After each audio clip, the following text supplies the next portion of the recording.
o que tem de filho do diabo mercenário atrás de púlpito hoje engravatado, de Bíblia na mão pregando, falando Jesus, Jesus, o que tem hoje é impressionante. Parece que Pedro estava assistindo uma televisão. Impressionante, inigualável essa revelação. Amém. Mateus capítulo 25 diz assim: portanto o reino dos céus será semelhante a 10 virgens que pegaram suas candeias e saíram para encontrar-se com o noivo. 5 delas eram sábias, mas outras 5 eram inconsequentes. As que eram inconsequentes, ao pegarem suas candeias, não levaram óleo de reserva consigo. Entretanto, as prudentes levaram óleo em vasilhas junto com suas candeias. O noivo demorou a chegar, e todas ficaram com sono e adormeceram. À meia-noite ouviu-se um grito: eis que vem o noivo, saí ao seu encontro. Então todas as virgens acordaram e foram preparar suas candeias. As insensatas recorreram às sábias: dai-nos um pouco do vosso azeite, porque as nossas candeias estão se apagando. Porém as sábias responderam: não podemos, pois assim faltará tanto para nós quanto para vós outras. Ide, portanto, aos que o vendem e comprai-o. Mas saindo elas para comprar, chegou o noivo. As virgens que estavam preparadas entraram com ele para o banquete de núpcias, e a porta foi fechada. Mais tarde, todavia, chegaram as virgens imprudentes e clamaram: Senhor, Senhor, abre a porta para nós. Contudo, ele lhes respondeu: com certeza vos afirmo que não vos conheço.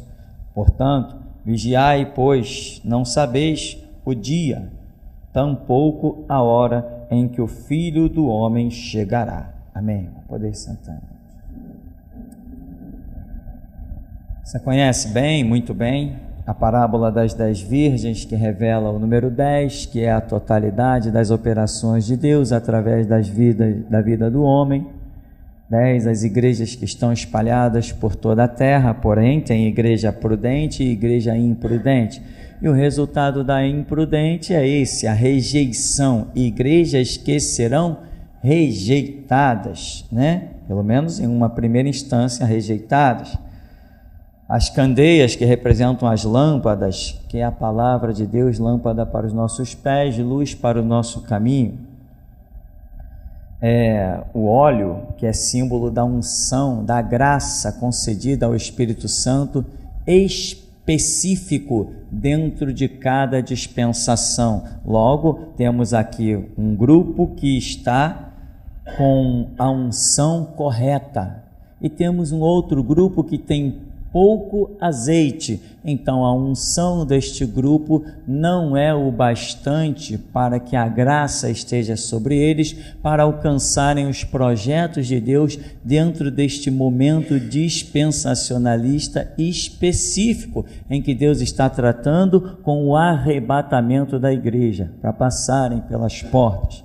Então o óleo aqui, o azeite, representa a unção que nos capacita. Nenhum de nós tem capacidade para nada. É essa graça de Deus representada no Espírito, no azeite, na unção, que nos faz capaz de todas as coisas, até mesmo aquilo que nós jamais poderíamos imaginar. Essa unção, essa graça é que nos capacita. E nós vemos aqui então que isso é diferente em cada dispensação. Uma foi a unção dada no começo da igreja, outra foi a unção no transcorrer, outra foi a unção que deveria ser dada, mas a igreja acomodou-se e não viu o dispensar desta unção, não viu esta glória. Mas aqui fala de um povo. O grito da meia-noite, este povo vai contemplar a unção total daquela dispensação. Vai ser algo estonteante, vai ser algo que vai superar qualquer coisa. Elias orar e cai fogo do céu, e café pequeno diante do povo chamado grito da meia-noite. Café pequeno, irmão. Eliseu ressuscitando os mortos, Elias ressuscitando os mortos, cegando exércitos. Isto será café pequeno diante deste povo que estará sendo classificado como o grito da meia-noite. É um povo completamente fora de qualquer quadrante, porque eles entenderão de Deus algo tão tremendo e se entregarão no altar de uma maneira tão radical que Deus não vai poupar nada da unção daquela dispensação. Esses verdadeiramente serão aqueles que vão andar no meio das pedras afogueadas. Vai ser algo que nós não temos palavra no momento para dizer, senão que podemos dizer, será a plenitude do Espírito Santo em uma dada dispensação. Será algo realmente tremendo. Então, essas simbologias todas que temos estudado estão lá nos nossos seminários, das parábolas e tal, em várias pregações. Enfim, comece, tem muita coisa lá na internet, mais de 1000 mensagens, né? Vários seminários de vários anos. Quem quiser realmente, é só ir lá, está tudo gratuito, né? Gratuito. Eu vi até um site de uma pessoa, alguém me mandou, pastor, olha esse site aí, lá estavam todas as mensagens do ministério e as pessoas cobrando para a pessoa que montou o site, cobrando para as pessoas poderem baixar das mensagens nossas lá do nosso ministério, e eu fiz uma denúncia lá e parece que o negócio saiu até do ar, mas tinha gente até cobrando. Ninguém precisa pagar nada.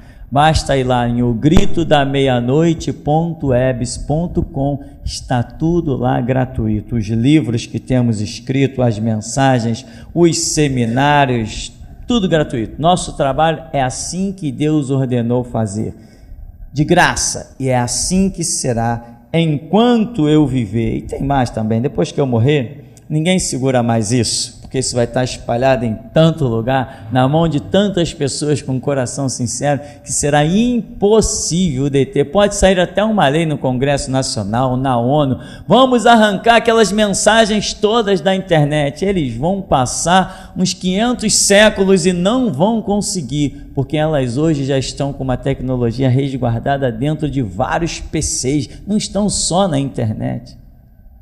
PCs já se tornaram provedores das mensagens do Ministério Geração Jesus Cristo. É uma obra tremenda quando Jesus diz assim, a porta que eu abro, ninguém fecha, mas não fecha mesmo.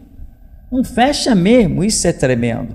Mas, irmão, aqui, quando as virgens que representam as igrejas, né, tanto prudentes como inconsequentes nessa versão da King James, elas estão naquela situação caminhando à espera de um aviso, um rebento da mensagem. E quando elas estão nessa expectativa da vinda de Cristo, no verso 5 diz, o noivo demorou a chegar e todas ficaram com sono e adormeceram.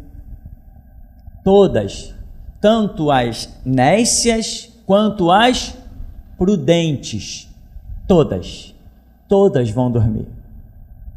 Todas vão dormir. Só que Deus ainda tem uma carta na manga, um trabalho aí que nós ainda não detectamos em 100%. Eu sei que Deus levanta ainda um povo, e esse povo serve para acordar as igrejas que adormeceram. E esse povo lá no verso 6 diz, mas à meia-noite ouviu-se um grito, o que nós chamamos de o grito da meia-noite, eis que vem o noivo, saía ao seu encontro. Então esse povo que gritou à meia-noite não era o povo da igreja secular, não era um povo dentro de uma visão de igreja, porque diz que as igrejas eram 10, se eram 10 significa que eram todas, é isso que o 10 significa, todos aqueles que se dizem igreja, ou seja, não é questão de se dizer, todos aqueles que têm a unção de igreja, dormiram, mas existia alguém que tinha uma unção que estava acima da unção da igreja. E esse povo é que vai ser o instrumento de Deus. Esse é o povo que está sendo gerado hoje, aqui e agora. Doem quem doer. Se alguém quiser desafio, eu estou aqui vivo ainda para aceitar os desafios. Seja perante anjos, perante demônios, perante o diabo, perante Deus, perante sacerdotes, bispos, apóstolos, perante igrejas imensas, pode vir quem quiser. Este povo está sendo gerado hoje, aqui e agora. Esse povo, chamado de o grito da meia-noite, porque vai ser uma expressão estonteante, né? Como um grito, e o momento em que eles vão estar atuando será um momento em que o anticristo já terá sido manifesto, porque a Escritura diz que Jesus Cristo virá num momento específico. A própria igreja será arrebatada num momento específico. Quando que a igreja será arrebatada? Quando o anticristo, que representa a meia-noite dos tempos, é o máximo das trevas, o diabo estiver no poder máximo. Eu sei que o PT já está por aí fazendo um caminho, mas isso ainda é café pequeno. Dentro de algumas décadas, irmão, nós vamos nos deparar com uma realidade muito mais nua e crua dessas situações.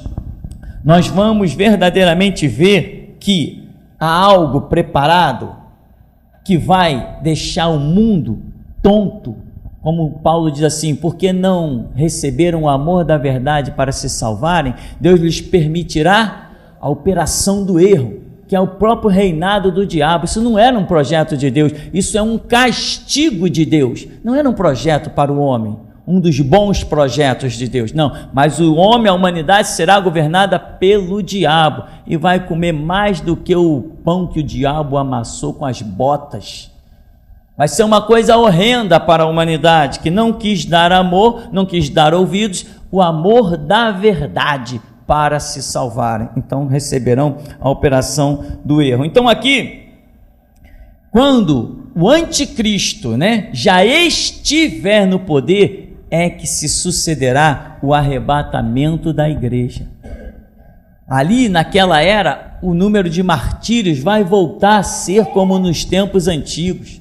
Vai ser uma carnificina de morte de crente para tudo que vai ser canto, porque vem uma nova ordem mundial. Eu estou usando a expressão nova ordem mundial, mas nada a ver com o que dizem por aí, na internet, nos jornaizinhos. Não, o que eles falam de nova ordem mundial ali é balela. O que eu falo de nova ordem mundial é realmente um governo que vai querer acabar com qualquer ideologia contrária. É uma ditadura como nunca se viu, uma ditadura superior a Roma, uma ditadura superior a Gengis Khan, superior aos grandes líderes dos grandes, uma ditadura superior ao próprio islamismo, que está aí se revelando como os maiores assassinos de toda a história da humanidade, uma ditadura terrível. E nessa época, os cristãos também, por falarem a verdade, vão ser martirizados. Não todos, porque a igreja será arrebatada também. Então, nem todos serão mortos, mas todos aqueles que testemunharem no período chamado grito da meia-noite, no período das trevas máximas da terra, esses encontrarão a salvação através desse apostar a própria vida. Mas então diz aqui, no 6, à meia-noite ouviu-se um grito, eis que vem o noivo. Então todas as virgens acordaram, foram preparar suas candeias. As insensatas recorreram às sábias. Dai-nos um pouco do vosso azeite, porque as nossas candeias estão se apagando. Elas perceberam o risco e entenderam que não iam conseguir. Porém as sábias responderam: não podemos, pois assim faltará tanto para nós quanto para vós outras.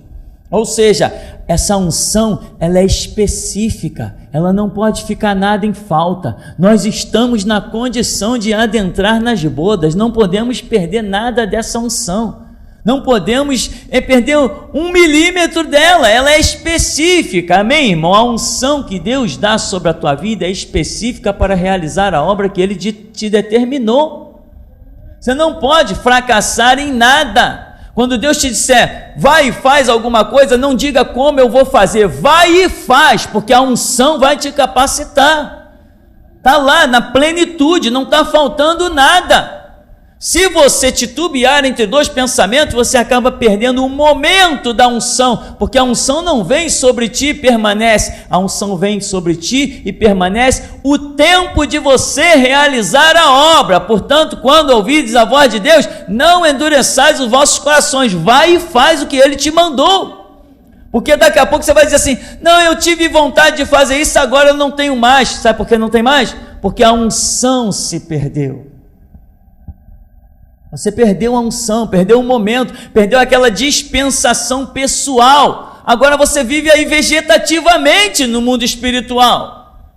Veja o que Deus tem te chamado a realizar. Se alguma coisa você sentir, eu perdi, então essa é a hora, irmão. Essa é a hora de botar o rosto em terra, chorar todas as lágrimas, de dizer, Deus, restitui-me. Tem compaixão, tem misericórdia. Eu te conhecia de ouvir falar, mas agora te veem os meus olhos. Tem compaixão da minha alma. Deus me liberta. Deus não me deixa. Deus lembra das minhas palavras loucas. Deus tem compaixão. Tu és Deus e eu ser humano, pós-cinza. Vai, irmão, move o coração de Deus, comove Ele, faz que Ele atente para a tua súplica, para o teu clamor, para os teus gritos. Busca a graça. Faz que nem aquela mulher, não, se eu tocar, eu vou ficar curada. Jesus, filho de Davi, tem compaixão de mim. Senhor, minha filha está moribunda. Lá vem a Ciro Fenícia incomodando tanto que os discípulos dizem, mestre, repreende essa mulher, ela vem atrás de nós gritando que nem uma louca. Mulher, o que tu quer? Senhor, minha filha, mulher, não é lícito pegar o pão dos filhos e deitar aos cachorrinhos? Eu sei, Senhor, mas os cachorrinhos também comem das migalhas que caem da mesa dos seus senhores. Tem gente, meu irmão, que se não alcançar essa humildade nessa manhã, acabou, travou a sua vida espiritual. Existe uma escala aqui dentro, meu irmão. E no meio dessa congregação, não tem ninguém que está sendo contado entre os grandes. Não tem ninguém dentro desta congregação que está sendo contado entre os grandes. Todos têm que saber dizer, Deus, os cachorros como eu, comem das migalhas que caem da mesa dos seus senhores. É assim que se alcança misericórdia, é assim que se alcança graça, é assim que se move o coração de Deus. Há um coração quebrantado e contrito, não vai ter desprezo, vai ser atendido. Deus habita no alto e sublime trono, mas também com o contrito e abatido de espírito. Bem-aventurados os mansos, bem-aventurados os pacificadores, bem-aventurados que têm fome e sede de justiça. É assim, irmão, que se move as regiões celestes. Não é com valentia, é com humildade. Ninguém começa no evangelho sendo valente, começa sendo humilde, e aquilo que você começa é a base, e base não pode mais ser alterada, não pode ser abalada. Ninguém constrói um prédio e depois vou dizer assim, eu vou mudar aquela base. Quem tem ouvidos para ouvir, ouça o que o Espírito diz às igrejas. Jesus não chama valentes, Jesus chama humildes. Ninguém pode ser valente nessa seara sem primeiro ser humilde. E aqui, à meia-noite, tem grito e elas reconhecem, caramba, a coisa está feia para o nosso lado. Mas, irmão, a coisa é pessoal, não tem jeito. Ninguém consegue mover o espiritual de uma hora para outra. Tem que ter história, tem que ter caminhada. Então, as prudentes dizem assim, não podemos dar para vocês, vai faltar para a gente. Não é uma questão, não, toma aqui porque nós temos como pegar mais. Não, elas sabiam o caminho de como pegar mais, porque se alguém tem alguma coisa, sabe aonde conseguiu. Se alguém tem alguma coisa, sabe aonde comprou. Se alguém tem alguma coisa, sabe como conquistou. Mas só que elas dizem, não podemos dar, por quê? Porque não vai ter tempo suficiente para nós conseguirmos mais. E as outras disseram assim: não, então nós vamos lá comprar. Foi e voltou transbordante. Tinha comprado, tinha encontrado. Senhor, abre-nos a porta já estava fechada. E o Senhor disse assim: mas eu não conheço vocês. Mas não eram igrejas? Não tinha lamparina? Não tinham azeite? E ele diz: eu não conheço vocês. Por quê? Porque Deus tem um tratado pessoal conosco em cada momento, em cada dispensação. Quem não cumpre o projeto de Deus num dado momento, na dispensação, fica para trás, e ele só reconhece os que seguem adiante. O evangelho não é para os que fracassaram, é só para os que venceram. Ao que vencer, falo-ei coluna no templo do meu Pai, ao que vencer receberá um novo nome. Ao que vencer, isto é evangelho, que trata com vencedores. Igreja não é babá, igreja não tem que ter gabinete. Quem precisa de gabinete, quem precisa de divã, vai procurar os psicólogos. Evangelho tem Mateus 6,6, entra no teu quarto, fecha a porta e fala com teu pai. Isso é evangelho. Pastor não é babá, pastor não é psicólogo. Jesus Cristo é todas as coisas. Quem não sabe ir a Ele, não adianta ir a mais ninguém, meu irmão. O pastor é uma vírgula nessa seara. A glória é Cristo Jesus, o Senhor. E Ele rasgou o véu do templo de cima a baixo, dizendo: vinde a mim todos vós que estáis cansados e sobrecarregados, tomai sobre vós o meu jugo e aprendei de mim, que sou manso, humilde de coração, e encontrareis descanso para as vossas almas. À meia-noite, no verso 6, diz que houve um grito. E o grito diz: eis que vem o noivo. Ora, as igrejas estão adormecidas e lá vem esse grito. Quem será o grito da meia-noite? Quem será, irmão, que eu pergunto? Não é de pessoas, não, porque de pessoas eu sei quem será. Não é A, B, C, fulano, beltrano, ciclano, não é isso. O grito da meia-noite será uma faixa etária de cristãos que vão estar vivos no tempo daquela dispensação, com um conhecimento tal, com um entendimento X, com um caráter inacreditável. Sabe aquela palavra? Sim, sim, não, não. Isso se verá mais do que nunca em cima desse povo. Esse povo vai ter um caráter inabalável. Esse povo não vai ter medo de justiça nem de juízo. Esse povo não vai ouvir uma mensagem que espeta, que a espada atravessa e vai temer, não vai se esconder debaixo da cadeira. Esse povo mostra a cara e mostra o peito. Ele pode dizer, ele vai dizer: Deus, que a tua espada venha sobre a terra, porque eu sei em quem tenho crido, estou bem certo que tu és poderoso. É um povo que não tem dúvida do seu caráter, não tem dúvida da sua conduta. Ele olha para a sua história e não tem nada que o acuse, nem diabo, nem anjos, nem ninguém. O grito da meia-noite não são pessoas, meu irmão, são caráteres.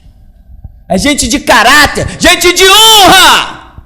Gente que não precisa dizer: Deus, põe um anjo à porta da minha boca. Não, pode deixar, Deus, eu mesmo vigio com a minha língua. Isso, meu irmão, é o grito da meia-noite. Um povo incrível, um povo que não tem preocupação de: será que o irmão fulano vai saber disso? Será que o pastor vai saber daquilo? O grito da meia-noite é um povo cuja vida é transparente, cujo livro é de cristal. Pode chegar para o seu pastor e dizer: pastor, está aqui, ó, toda a minha vida, é isso aí que eu faço. E não está nem preocupado se o pastor vai reprovar, porque ele tem aquilo e o tem diante do Todo-Poderoso. Não está preocupado com quem vai aprovar ou reprovar. O grito da meia-noite não é um povo só de conhecimento bíblico, não, irmão. É de caráter, de honra, um povo que dará a sua palavra e morrerá por ela, porque não dá a sua, mas dá a de Cristo Jesus. Isto é o grito da meia-noite. Um povo mais destemido. Se disserem: a espada vem aí, eles vão dizer: estou esperando. Olha que os inimigos vêm aí, deixa eles chegarem. Será um povo que vai andar em um mover inigualável. Não são pessoas, eu tenho tantos anos, bom, pelo que Deus tem revelado no ministério, com tantos anos, eu vou fazer parte do grito da meia-noite. Não se iluda. Ilusão é na Universal, no templo de Satanás, ilusão é lá nas assembleias dos políticos, no palco do diabo. Aqui político não pisa, aqui político não entra, aqui não tem idolatria, aqui não tem ilusão, aqui não tem campanha da prosperidade. Prosperidade para nós é saber adorar a Cristo Jesus o Senhor. Isso é a maior prosperidade de um ser humano. Não existe outra prosperidade. Dinheiro, meu irmão, você vai, começa a negociar por aí, dinheiro você conquista com o teu trabalho, com o teu esforço. E Deus abençoa. Não precisamos parar a igreja para ficar de blá blá blá de dinheiro. Nem se esse ministério se transformar num ministério milionário, isso não é prosperidade para mim. Eu já falei, prosperidade é quando nós somos capazes de oferecer o sacrifício vivo, santo e agradável a Deus como culto racional em cima do altar de Deus. Isso é prosperidade. Prosperidade é cada um que entra nesse ministério e diz: eu darei a minha vida por Jesus Cristo, porque lá fora está escrito, ensinando a morrer por Cristo. Isso é a prosperidade que esse ministério conhece. É por isso que eu encaro o exército, sistema judiciário, polícia, bandido, milícia. Meu irmão, não existe nada que me pare. E eu sou tão poderoso em Cristo Jesus que nem preciso de um porte de armas. Não preciso de escudo. O grito da meia-noite não vai ser alguém que olhe e diga: eu tenho tantos anos. Bom, pelos cálculos, é possível que eu participe do grito da meia-noite.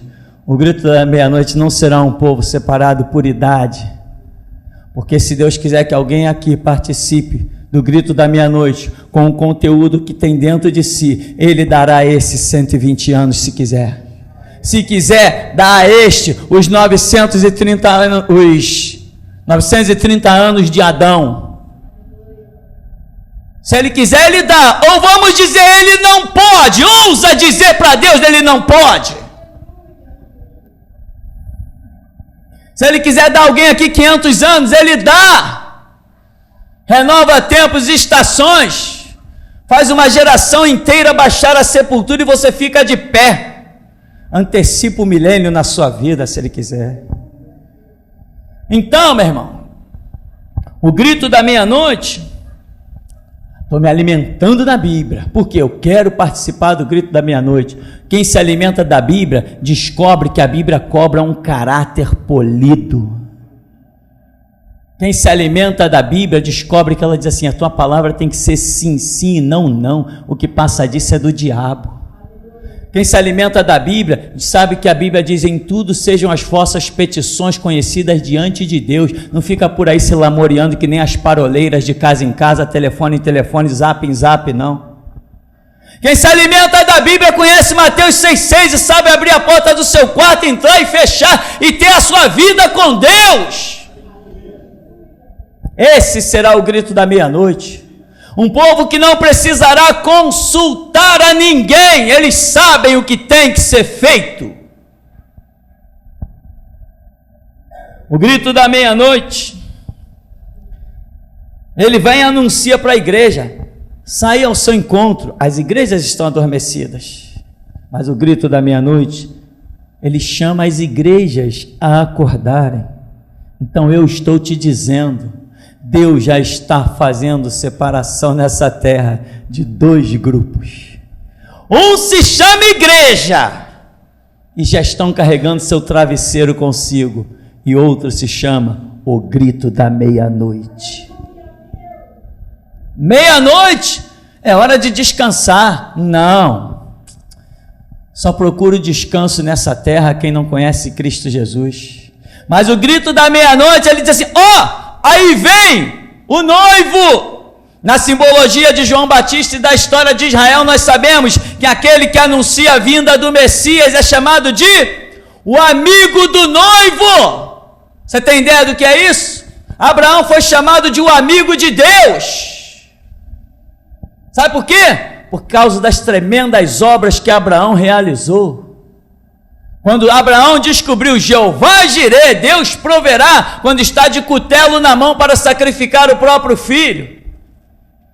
Abraão viu uma glória tremenda e foi chamado de o amigo de Deus. O grito da meia-noite tem o mesmo título, porque são eles os íntimos que anunciam que Jesus vem, está às portas. O grito da meia-noite é mais íntimo que a própria igreja. Olha a glória que a igreja viveu no tempo dos apóstolos. Não confunda com essa raça que tem por aí chamada igreja, com esse lixo rotulado aí com nomes bíblicos. Isso não é igreja. Igreja Batista não é igreja, Assembleia de Deus não é igreja, Metodista não é igreja, Presbiteriana não é igreja, Universal é templo de Satanás. Não confunda igreja com esse lixo que se vê na modernidade. Não confunda essa raça com pastores, esses mercenários, ladrões engravatados atrás do púlpito. Não confunda eles como homens de Deus. Eles não passam de lixo ignominioso, lixo e putrefação. Eles não passam disso, que até as suas orações são abomináveis. A igreja viveu uma glória, a igreja do tempo dos apóstolos. Mas agora nós estamos falando de um povo mais íntimo que o próprio que se chamaria igreja. Via como Jesus diz assim, lá em Apocalipse: eu sou o que passeio no meio dos 7 candeeiros de ouro. As igrejas são comparadas a candeeiros de ouro, e Jesus passeia no meio desta igreja. Eu estou falando de um povo além disso. Eu estou falando de um povo que não é comparado a candeeiro de ouro. E se Jesus passeia no meio desse chamado candeeiro de ouro, o que ele não fará com o grito da meia-noite? Mas tem gente dormindo. Você não tem que sair daqui e cuidar da sua vida, meu irmão. Você tem que sair daqui e cuidar da vida de Jesus. Já separou na tua casa o teu espaço para falar a Deus? Falar com Deus? Já construiu a tua tenda dentro da tua casa para ele descer sobre ti, que é a arca da aliança? Já separou o teu canto? Já separou o teu espaço? A nuvem já te envolveu? Ele é o que habita no meio dos querubins.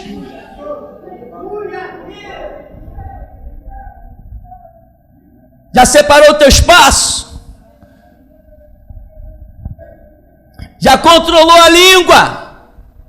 Mais sabe a coisa é ouvir do que falar. Já limitou as acusações? O grito da meia-noite, meu irmão, não terá acusação contra homens. O grito da meia-noite vai viver a plenitude e vai saber que a nossa luta não é contra a carne ou sangue, mas sim contra principados e potestades. Tem pessoas ainda aqui dentro que estão se degradando uma contra as outras. Não, pastor, me dou bem com todo mundo dentro da igreja. Eu não estou falando com todo mundo dentro da igreja. Eu estou falando com o teu marido, estou falando com a tua esposa.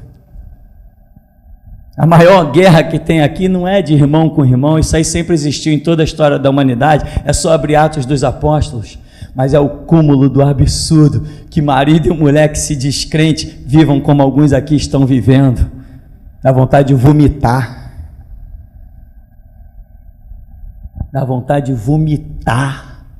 e pensam que vão ser participantes de alguma coisa. Que ilusão! Só se eu rotular Jesus Cristo agora de Satanás e dizer que a sua palavra não passa de um vômito.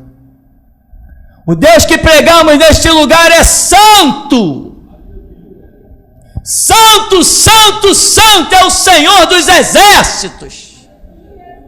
O Deus que pregamos aqui é santo, não é palhaço, não é idiota, não é hipócrita, não é um otário.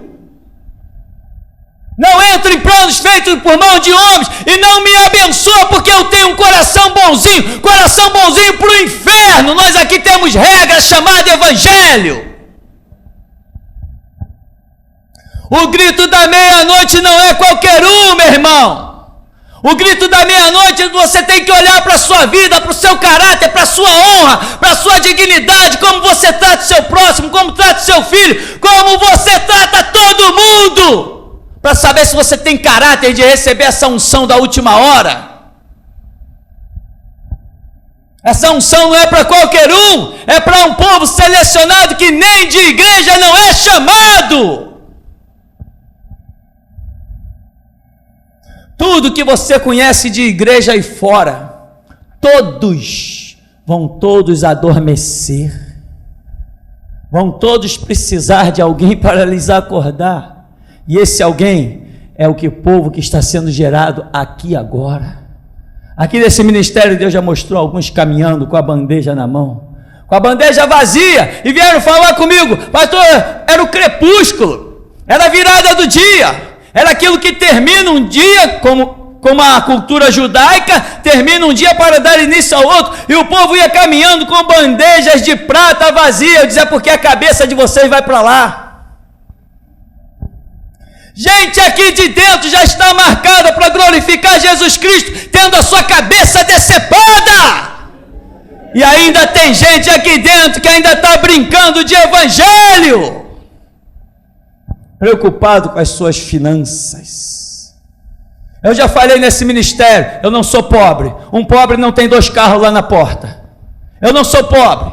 Vim para o evangelho sem salário, sem saber o que ia comer no dia seguinte. Deus me honrou, não por causa das minhas orações pedindo dinheiro, mas por causa das minhas orações pedindo: Deus, faz de mim uma tocha para libertar o teu povo que está escravizado na mão dos mercenários. Eu não me preocupei comigo. Eu disse: Deus, nem que eu suba num púlpito com fome, mas me dá uma palavra que liberte o povo que se chama pelo teu nome. Você entende o preço que Deus pagou por você? Você entende o preço que Deus planejou pela sua vida? Então, meu irmão, não fracassa. O grito da meia-noite é um povo de caráter, não é um povo de conhecimento bíblico somente. Será de conhecimento bíblico. O grito da meia-noite não vai carregar Bíblia. O grito da meia-noite não vai carregar Bíblia. Sabe por que o grito da meia-noite não vai carregar Bíblia? Porque eles serão uma Bíblia ambulante. Como está escrito: a palavra está perto de ti, na tua boca e no teu coração. A lei de Deus estará escrita nos nossos corações. Esse será o grito da meia-noite, que apesar de ser coletivo, é chamado no individual com artigo definido: o grito. Sabe por que o grito da meia-noite não vai carregar Bíblia? Porque será um povo que não poderá ser identificado pelas autoridades. Ninguém vai poder olhar e dizer: ali um crente ali. Ninguém vai poder identificar esse povo pela Bíblia ou pela camisa. Não, esse povo vai ser identificado em momentos específicos, no abrir das suas bocas, quando Deus disser assim: aí, para agora, alça a tua voz e proclama. Esse povo será identificado assim. Tem mais: muitos crentes fracassados e fracos que não alcançaram o projeto de Deus vão morrer inutilmente, porque quando as autoridades estiverem procurando pelo grito da meia-noite, que vai estar causando um transtorno no mundo inteiro, eles vão atrás de gente que usa a Bíblia, e eles vão identificar pessoas usando Bíblia, e essas pessoas vão ser jogadas em cadeia, e essas pessoas vão ser jogadas nas masmorras. Essas pessoas serão mortas, mas elas não vão receber galardão de mártir, e talvez nem a própria salvação, porque elas não vão estar morrendo por dar nenhum testemunho. Elas apenas morrerão porque foram equivocadamente comparadas a alguém que está causando um tremendo transtorno, mas elas na verdade não estão fazendo nada. Foram identificadas apenas por um livro, não pela palavra de Deus. Tem mais: o grito da meia-noite, irmão, não tem igreja.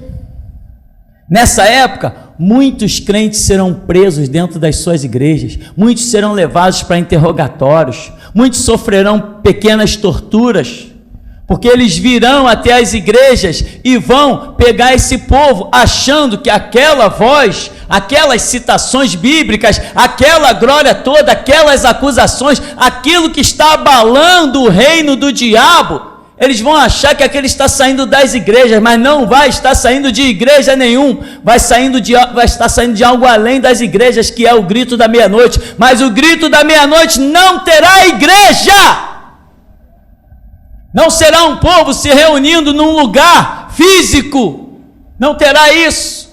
E muitas pessoas, Deus já revelou isso, muitas pessoas vão estar morrendo inutilmente, pagando o pato da obra que o grito da meia-noite estará realizando. O Estado vai vir com tudo. Se hoje o Estado já me odeia, já não me suporta, um delegado disse para mim: eu sou espírita, e eu armei para você, porque não me suportava, ficou incomodado com a frase Bíblia assim, Constituição não. Hoje, imagina, meu irmão, daqui a 3 décadas. Então, o grito da meia-noite, irmão, tem caráter, tem conhecimento e anda segundo esse conhecimento. Tem pessoas por aí que têm 10 anos de igreja e nós não vemos nada. 10 anos de igreja, já falei, com 4, 5, 6 anos as pessoas estão entrando para faculdades aí, se formando em matemática, em medicina, em letras, estão se transformando em professores. As pessoas frequentam a igreja aí 10, 15, 20 anos, mas não tem nenhum conhecimento bíblico, ou se tem conhecimento bíblico, não se comporta como ele. Uma desgraça que hoje impera nas igrejas, em todas as igrejas, é a palavra que a Escritura diz. A desgraça e a rebeldia é essa palavra, quando a Escritura diz: vós mulheres, sede submissas aos vossos maridos. A maior arena de todos os tempos se transformou no casamento. Eu conheço Bíblia, é mesmo? E o respeito ao seu marido? Não, não é bem assim não, eu também trabalho, eu também sustento a casa. Ah, é? Oh! Autoridade não é para quem sustenta a casa, autoridade é para quem recebeu de Deus autoridade. Autoridade é isso. Então, meu irmão, o grito da meia-noite não é a igreja. Se você hoje olha para a sua vida a um nível de igreja, você tem que entender, ainda falta muito para crescer. As igrejas estão por aí tranquilas, em paz, fazendo aliança com político, fazendo aliança com o Estado, fazendo aliança com Satanás. Olha, o Silas Malafaia está aí fazendo aliança com Satanás direto através de políticos. O Marco Feliciano, que um dia foi até um pastor abençoado, um pregador, pastor ele nunca foi pastor. Ter título não significa ter a unção. Pastor ele nunca foi, ele foi pregador, isso ele foi sim, conferencista, etc, etc. Também está lá na aliança com os políticos. O grito da meia-noite não tem nada disso, irmão. Então olha para a sua vida hoje e vê como você se classificaria, como uma igreja ou como verdadeiramente o grito da meia-noite. Amém, meu irmão? Vamos ficar por aqui, porque até aqui nos tem ajudado o Senhor.